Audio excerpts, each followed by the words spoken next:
Welcome back. Story time. Meet Phineas Gage. Born in 1823 in New Hampshire to a family of farmers, Phineas left home to work as a railroad foreman. Now, this was a fairly routine job. Each day, Phineas would head out. He would drill a hole into the rocks where they wanted to place the railroad. He would then fill that hole with a little bit of gunpowder, add the fuse, fill it with sand in order to protect the gunpowder, and then finally tamp it down with a 1 meter tamping rod. After that, he would step back, light the fuse, and then clean the resultant debris. You just repeat this ad nauseum.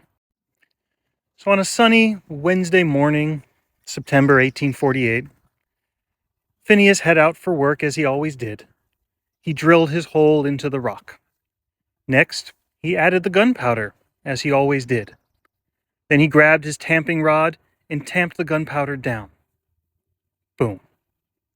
The tamping rod, without the sand to protect it, ignited the gunpowder and drove the rod directly through his left cheek, out the top of his skull.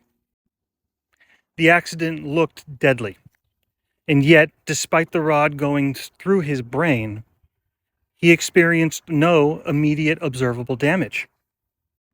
Indeed, he didn't even pass out during the accident. He was standing and able to speak.